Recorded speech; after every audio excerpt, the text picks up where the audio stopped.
Ashamaa harka fuunee jaalatamtoonni fi kabajamtoonni hordoftoonni seenaatu nageenyi koo kan jaalalaa kabajaa iddoo isin jirtan hundatti isin haa qaqqabu. Haadhallee viidiyoo biraatiin olitti deebinee jirra. Viidiyoon adda qabadhee isinii deebi'aa akkuma viidiyoo irratti argitanii obboleettiin teenya tun Beeruut keessatti walitti ta'ame Beeruut keessatti fooqirraa of darbitee hojjechuuf kan ishiin taatu. Akkasuma immoo waan baay'ee namatti tolu namatti garramus tanaan dura badii isaaniitti kan himaa turre hagana gaarummaa isaanii hin argine waan ta'eef jechuudha. Obboleettii teenya tana isaan warri shimbir jiraatu ta'ee ollaa ta'e akkasitti yaa'anii lubbuu ishii baraaranii jiran jechuudha. Akkatti isaan bo'anii iyyan argitanii jirtan jechuudha. Baay'ee namatti tola. Gaarummaa isaanii kanan argee dhugaa nan dinqisiifadheeti viidiyoo kanaan isin biraan gahe tanaan dura badamma isaaniitti kan nu himnu kan arginus jechuudha. Rabbiin galanna haa ga'u kunoo obboleettiin teenya tun immoo waan ishiin taate qalbumaan iyyuu sammuun iyyuu sirri jira waan akkasiisan waan ishiin irra taate hin beeknu. Oduun takka takka immoo dhibee kanaan qabamte aarii isaanii nuuf ajjeesuuf jedhu.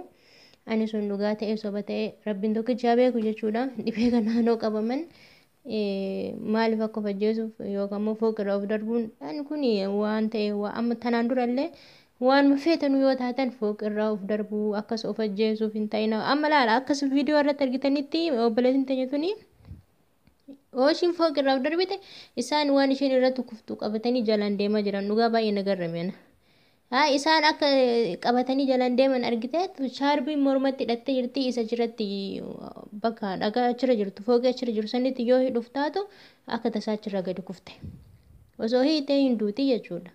Isaan masalaa ilatti qopheeffatanii waan dhaqqabu miti fooqin jechuudha. Akka mootiyyuu mana bananii lubbuu ishiin adaannaaf qulfii awwaalte mana qollufatte. Kuni maaliif akkana ta'a yoo hin jiru baay'ee na dinqisiisa dhugaa rabbi.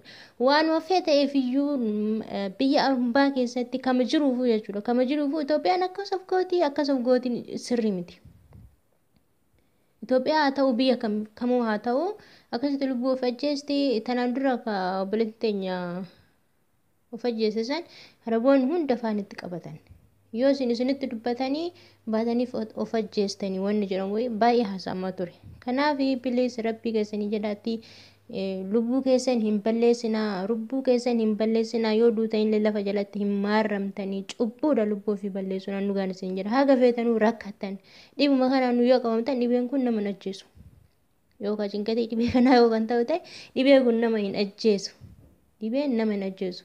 Dhibeen kan nama ajjeesu yoo duraan dhibee biraa jalaa qabaattee akkasuma immoo urmiin keessan kan baay'ee deemu ta'e isinii miti haawwata keessanuu akaakayyuu keessan ta'uudhaan waggaa 80 ol ta'uu danda'a jechuudha.